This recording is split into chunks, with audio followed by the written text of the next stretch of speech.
Okay, my lovely people, transalp. We are taking a finned version, so that engine, and we are putting it in a newer, smooth-sided one like you get in the DeVille. Now, I've done a video on how to get the engine out, but I've just put the engine in. Obviously, this worked a treat. Just cardboard and tape to protect everything. Now, one of the things you will find different is this spigot.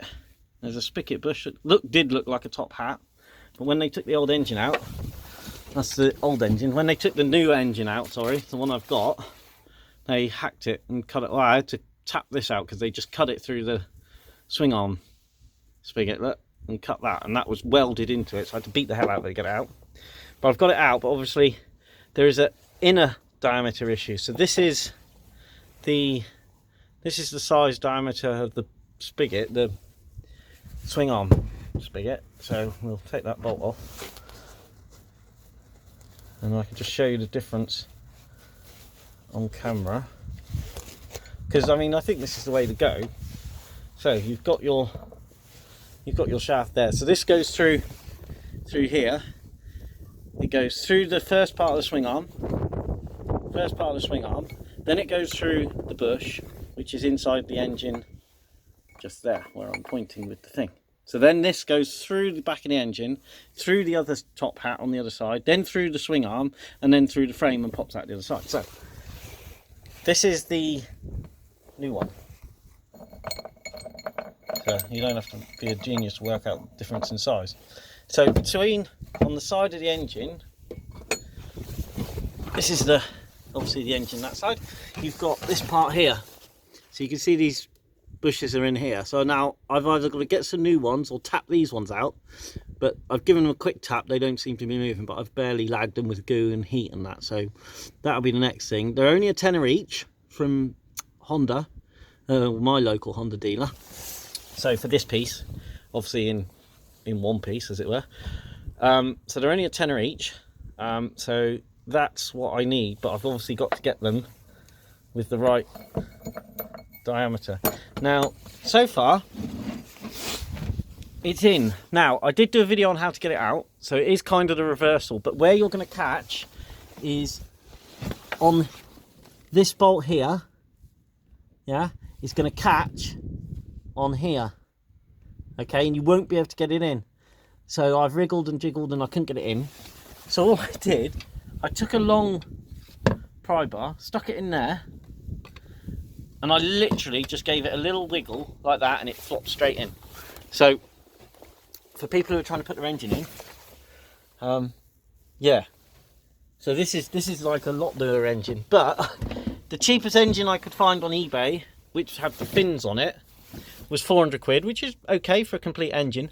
But okay, you'll love this, they couldn't tell me how many miles it was, and they wouldn't warranty it. So I'm like, well, they couldn't even tell me the registration number, so I could go on the online thing and check. So I didn't buy that.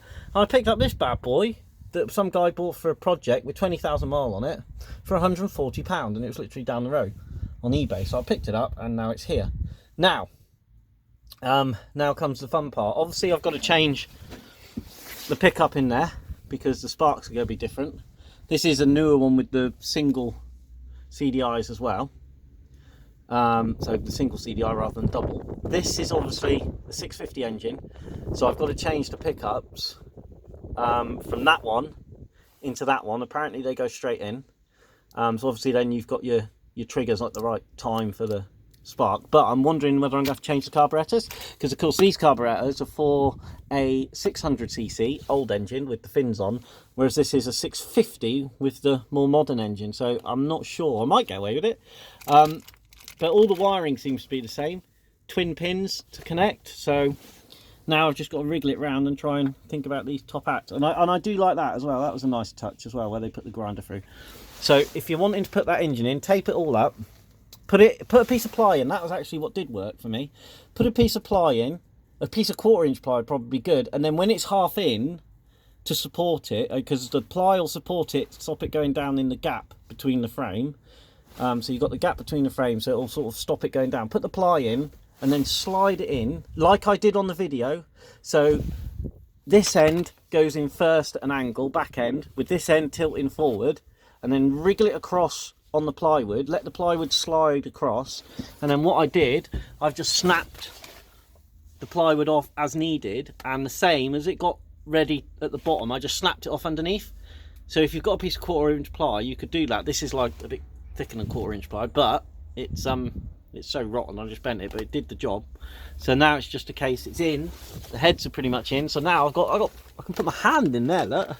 So I've got loads of room. Here's a bit tighter, but we're in. So when it comes to putting the engine in, this head first, okay, get that head up in between here, so that head in between here, and then rotate the engine and slide in, and then literally just get your crowbar, but put a piece of ply in first, get yourself a little box or some wood or something, and just stick it on there and then slide it across. That's the easiest way. So we'll this is the part 2. I think I did another video of pulling the engine out. So there you go. Cheers.